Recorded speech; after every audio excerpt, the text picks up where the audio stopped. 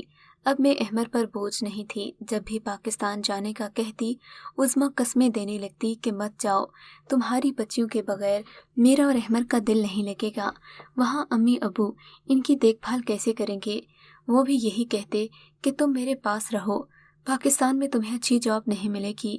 اس بار جب ہم پاکستان گئے تو احمر کی والدہ نے کہا عظمیٰ سے اولاد نہیں ہوگی، میں احمر کی دوسری شادی کراؤں گی۔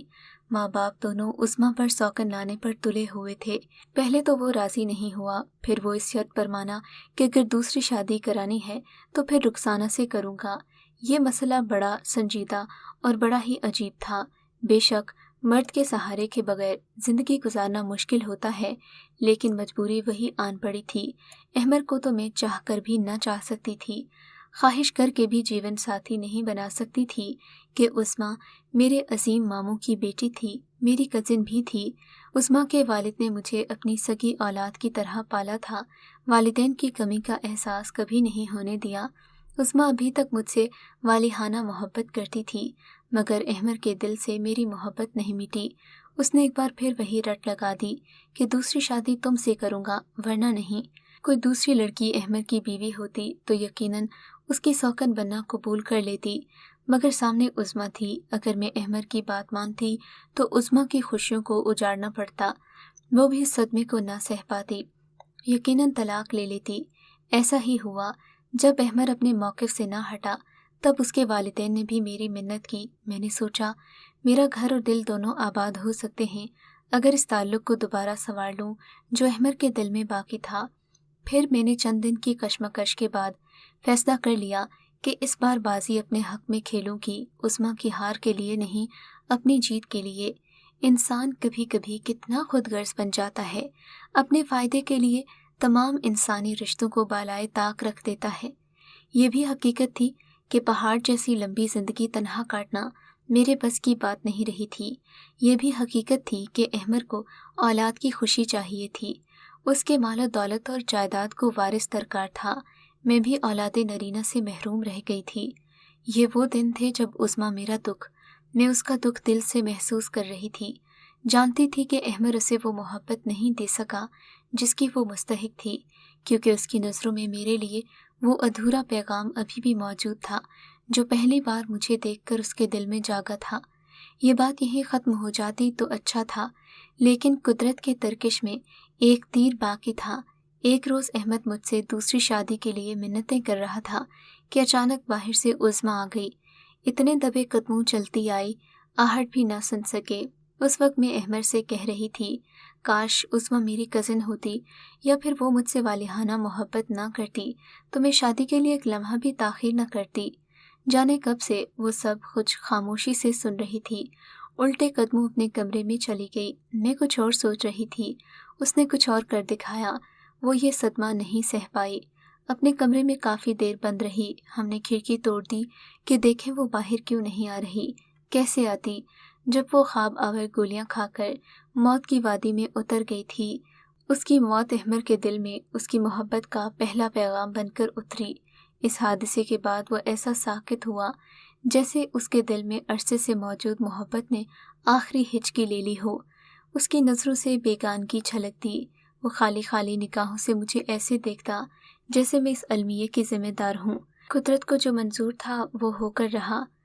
کبھی احمد نے دل سے مجھے حاصل کرنے کی دعا کی ہوگی کہ حالات نے ایسا رخ اختیار کیا کہ خود ماموں ممانی میری منتیں کرنے لگے، بیٹی اپنی پیاری عظمیٰ کی خاطر اور اپنے بچوں کا خیال کرو، احمد سے شادی کے لیے ہاں کہہ دو، ہماری بیٹی اس دنیا سے چلی گئی، اب اس گھر میں تم نظر آؤ گی تو ہمیں سکون ملے گا، ورنہ ہمارے مرنے کے بعد تمہارا کون وارث ہوگا؟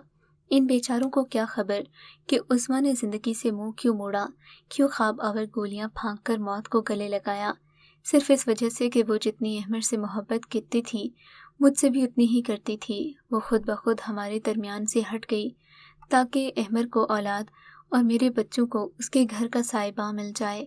خدا میری اس عظیم دوست کو جنت کے اعلیٰ درجات نصیب کرے۔